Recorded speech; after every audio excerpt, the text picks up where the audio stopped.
Tuesday, November 15th, 2022, and you should sell all your crypto. Now's a good time to sell it all. That's what you got Jim Cramer, you know, this guy on, I think it's what, CNBC? I don't know. Yeah, I think he's on CNBC. Jim Cramer, money, mad money. What is it? Isn't that what it is? Mad money? I don't know. He had the show. He still has the show. I don't know if he still does the horns, the bells, the whistles, like some kind of clown show. But that's what it is. He's a good contrarian indicator. Because if you look at his calls and do the opposite, you're going to do well. Why do you say that they let somebody on TV that always makes the wrong call? Well, they got to have somebody that basically screws the people. And that's the guy to do it. Oh, that bird almost got taken out. Wow. Close call for the bird. Hey, the weather's pretty bad here right now. I don't want to say it's bad. I mean, it's our first snowfall of the year. Maybe 2 to 3 inches. Car was covered. You know, I had to brush it off, all that. One tidbit, the wipers. Listen to this. Hear that? It's not the wiper. See, I didn't know this my whole life. Almost 50 years old. Thought I'd better pass this knowledge along. It's not the wiper making the noise. It's not the windshield that's messed up. It's the arm. The bracket that holds the wiper, it needs to be adjusted. You need to bend it a little bit. So basically what you want is the wiper hitting the windshield where the tip is like straight. Problem happens when the tip's like this, you know, or like this, and then it rubs the wrong way. You want it straight against the windshield. So what you do is you take pliers, vice grips, a couple pliers, whatever, and you bend it so that the wiper's pointing perpendicular to the window. Didn't know that. Got to get that fixed. Got to do that right. Well, maybe when I get done with this, when I get home.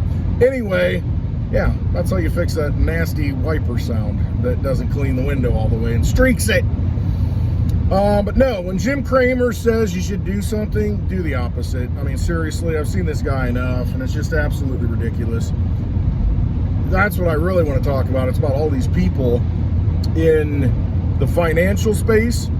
Camera's crooked because I'm in the other DigiByte and I got a bad mount in here. But you've got all these people in the financial space, experts, influencers, all this garbage. They've been telling you, you know, oh, BlockFi, pomp. You ever seen him on Twitter? You know, there's videos out right now. He's, oh, BlockFi is the best thing ever. It's going up. They're doing this right and that right. You know, and then there's, I think there's other people talking about FTX. Oh, it's the greatest thing ever. Oh, yeah, and I think he might have been too. Doesn't matter. See, these people are all paid shills is what they are. They get paid to pump these things. And of course they're going to be, oh, yeah, this is the greatest thing ever. Yeah, because you're getting paid. And I don't know how much money they get paid. It's got to be a lot, though. I mean, because I would never vouch for anything unless I really believed in the product or used the product. I mean, I put stuff on my website that I link to. There's been things that I've linked to.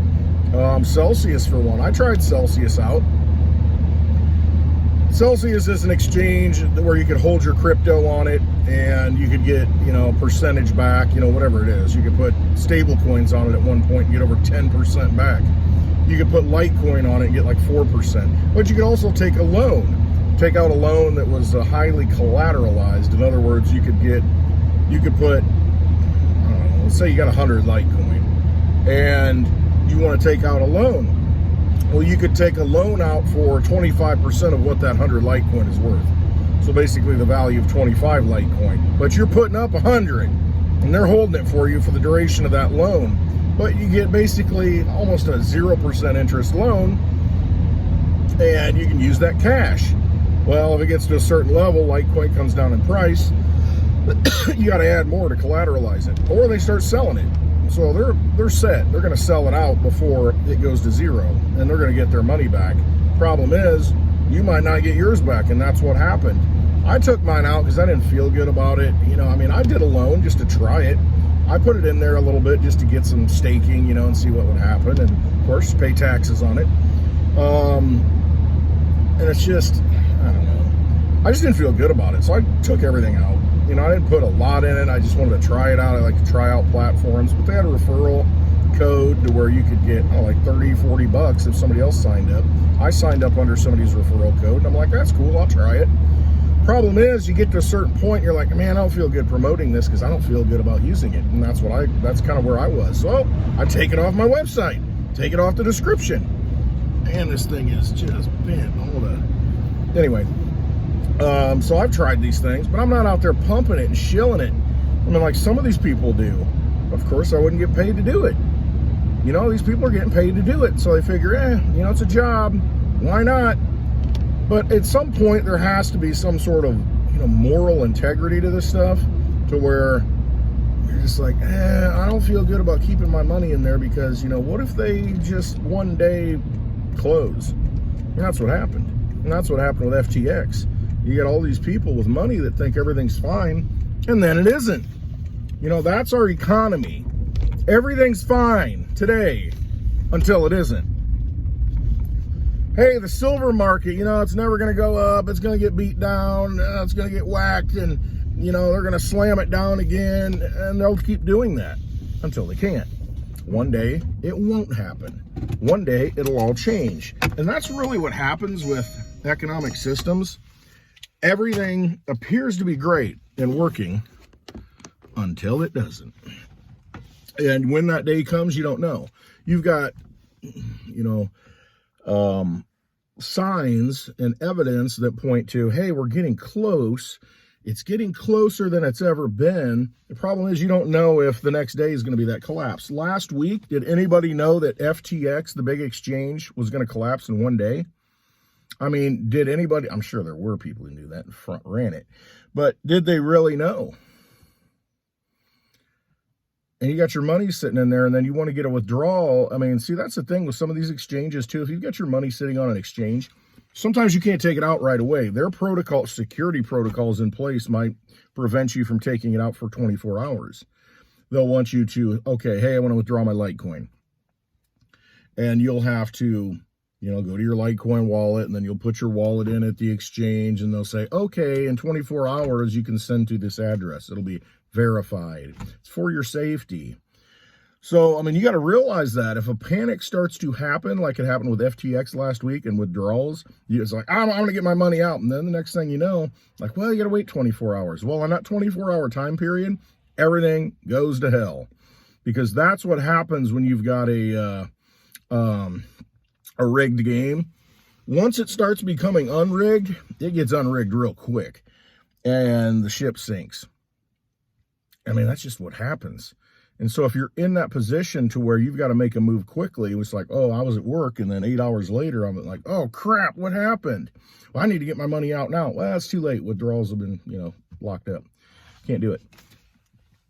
That's why it's so important. First of all, don't trust the people that are promoting these things and saying, oh, look what you can get.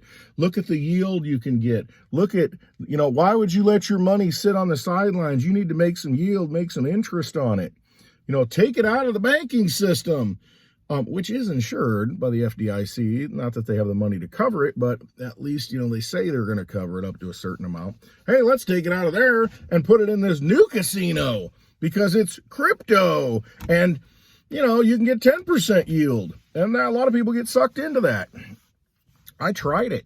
I mean, I'm 100%, I'll admit it. I tried it just because I'll try platforms out. I tried BlockFi. I tried Celsius. Didn't try FTX. There's just a lot of platforms that I'll sign up for and I'll try because I just want to see, LOLLI, Fold Litecoin card. I mean, all these things, and they're all different. They're not exchanges. But I want to try it and, have an education on what's out there. I probably didn't try FTX because, just the people involved with it. When you've got, major athletes and, celebrity fake Hollywood, that kind of stuff involved in it, I tend to just say, no, it's probably not good to begin with. Just because if you need those kind of people to pump it, it's probably not. I'm not saying it's bad. I'm just saying that it's too existing vampire casino-ish for me. I'm into crypto because I don't want to participate in that because we've got a tool to now escape that and use money that we want to use rather than continue to use the existing system and extrapolate it into the new system. That's not why crypto was invented. It's not why the Bitcoin white paper came out. It's supposed to allow you to transfer value between people. And you've got a network that allows that and secures that. You know, you've got all these computers that are allowing you to make that transaction from peer to peer, me to you. And we've lost sight of that, a lot of us have, in this space. And we start listening to these influencers. I mean, you think about it. Do you really want somebody to influence you? I always hated that term. If somebody calls me an influencer, I hate it. I'm an advocate. I'm an advocate for crypto. I'm not an influencer. I don't want to influence anybody to do anything. I just want to advocate for crypto. And if it sounds like a good thing to you, you think it's a good idea, good. Trust yourself and make the decision to purchase what cryptos resonate with you. I'm not going to influence you to, hey, you should sign up for BlockFi. That would have been a good one, because I just got an email, because like I said, I did sign up.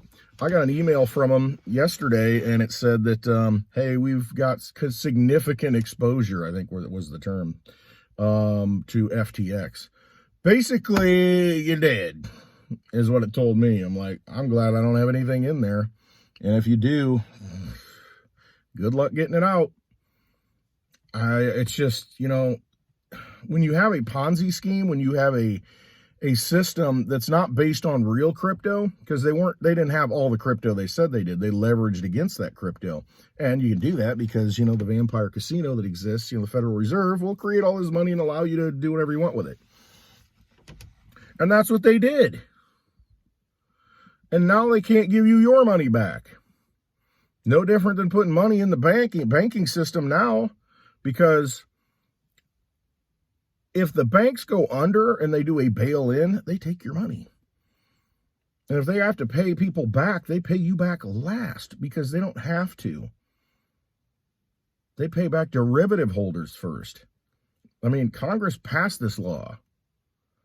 So if the FDIC insurance runs out, you're done. Unless they decide to print more money and bail you out. But hey, you don't know if they're going to do that. Look at the corruption that's going on in this government. You don't know if these people are going to bail you out. Hey, we're going to forgive student loans. Well, we can't really do that. Sorry, thanks for the vote, though. I mean, whatever they say doesn't matter anymore. Really doesn't matter. You can't count on them to take care of you. Never should have. Got to take care of yourself. You know, so politicians, influencers, people with clout, Jim Cramer, just do the opposite of these people. Do the opposite of these people. And the beauty is, I mean, you've got a weapon now. You've got a tool to be able to do that. I mean, when I first got into this, well, let's call it a truth battle. I mean, you know, I woke up in I was always awake, but I mean, you know, I didn't have the information to really wake up until 2000, 2001. You know, the World Trade Center thing really was an eye-opener. You could really see what was happening then. I could. But what tools what were there back then? Buy gold and silver? I mean, what do you do? What do you do? Now, you got a whole different ballgame since 2009, when Bitcoin, the first block, was mined on January 3rd. And then the Litecoin first block mined in October 2011. You know, that network's been running for over 11 years, the Litecoin network, without interruption. You know, Bitcoin can't say that. Ethereum can't say that. Litecoin can say that. Very pure blockchain. And that's why I resonate with it. That's why I talk about it. I'm not trying to influence you to buy Litecoin. I'm just telling you what I feel about Litecoin. I know it's great. I know it's sound money for the digital age. So we didn't have those tools, but we do now. So why squander it? Why continue to feed the old vampire system with those same tools and let it survive? Why let that system survive when you don't need to? You can start exiting that system, start walking away from that system, using that peer-to-peer currency, paying people in Litecoin, paying people in any crypto that anybody's willing to accept. It's all outside their system. So why aren't you using it? I don't care what it is. Whatever crypto it is, whatever you can come to an agreement on, that's what it's about. It's about consensus, giving consent to something and using it.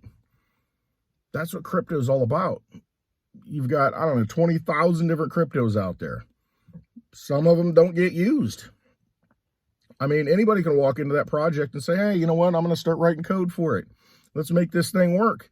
And you get enough people to consent, to give their consent to it. You get a consensus, and then you move off in a different direction, and it has value, and it will pull in the vampire money into that new system. That's why Bitcoin's worth so much. That's why Litecoin's worth $60 when it started out at zero. I mean, that's why these projects get money from the old system, because the old system, you're like, I ain't going to take that Federal Reserve note anymore. If I get paid in that, I'm going to take it. I'm going to put it over here in Litecoin. I'm going to put it over here in something else. You have that ability to do that.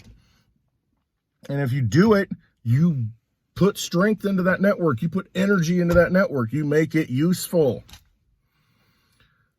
Sorry to rant a little bit, but quit listening to these vampires. I mean, stop listening to these people that, you know, are telling you, they're not giving you good advice because it's in their interest to make sure that everybody's doing this over here so that they can profit. If everybody's doing the same thing, well, nobody can make money because you're all, you know, on the same side. Nobody's on the other side of the trade. They're on this side of the trade. See, it's like JP Morgan coming out and saying, Bitcoin's awful. Yeah, you know. Meanwhile, they're buying it because they want to push the price down so they can buy more of it. That's what they do. So whatever they're telling you, they're doing the opposite. You got to trust yourself. You got to quit listening to these people. Quit watching these idiots. If you do watch them for cues to do the opposite. That's really the only reason I watch it, because I see what their game plan is, and I'm like, oh, okay, well, let's go this way. Be a contrarian. You know, it's not hard to do anymore. I mean, they're all, you can just tell by looking at them. I mean, look at the people that were running FTX. If you really thought it was a good idea to put money in FTX after looking at these people, you can just feel the vibe. You know, it's like emanating out through them. I mean, look at it. And then you can't, and that's the illusion too. They want you to think that, oh, these idiot millennials, you know, hyped up on Adderall, you know, these are the ones that caused this problem, you know. And it's like, no, look a little deeper and look at the people who controlled it, pulled the strings, and allowed it to succeed.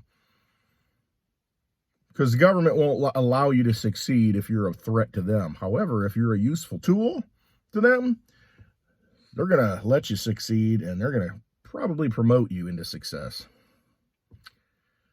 Just saying. A lot of companies get their start that way, and a lot of billionaires have become billionaires because of that. Because they played the game. Anyway, trust yourself. You know, Litecoin's under $60. I mean, you should go take a look at it and realize what power you've got there about holding money in your own possession and being able to send it 24/7, 365 days a year, 366 days on a leap year. So, and send it privately with MWeb, Bimble Wimble. All right. Love you all. I do. Want you all to be able to feel confident in everything you're doing on a daily basis. So hopefully I've said something in this video and prior videos that give you that inspiration to say, you know what? I'm going to look at things a little bit differently. I think that's not benefiting me, but I think that might. I feel pretty good about it. I can sleep at night if I do this. I think I'm going to do this. So trust yourself, okay? I'm just here to wake people up. That's all I'm here to do. You have to ultimately make the decision what's right for you. All right. Thanks for watching. Hope you have a wonderful day. And, yeah, trust yourself. All right.